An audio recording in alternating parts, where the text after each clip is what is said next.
இன்றைக்கி தக்காளி சட்னி எப்படி செய்யலான்னு பார்க்கலாம். வீடியோக்கு போகிறதுக்கு முன்னாடி எங்கள் சேனலை சப்ஸ்கிரைப் பண்ணிக்கோங்க, மறக்காமல் பெல் ஐக்கானை கிளிக் பண்ணிக்கோங்க.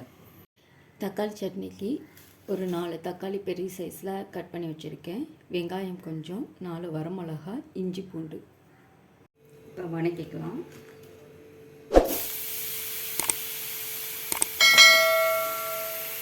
ஆனியன் ஆட் பண்ணிக்கலாம். வரமிளகா 3, இஞ்சி பூண்டு, ஜீரகம் கொஞ்சம், ஆயில் ஆட் பண்ணிவிட்டு நல்லா வதக்கிக்கலாம்.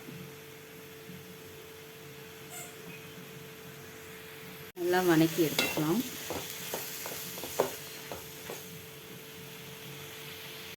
தக்காளி நல்லா வதங்கிடுச்சு. தேங்காய் ஆட் பண்ணியாச்சு. கொஞ்சம் உப்பு ஆட் பண்ணிக்கலாம்.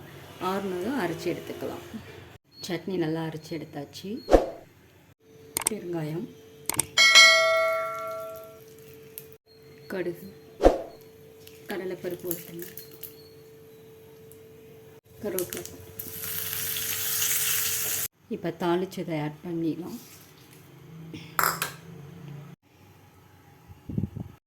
சுவையான தக்காளி சட்னி ரெடி. தேங்க்ஸ் ஃபார் வாட்சிங்.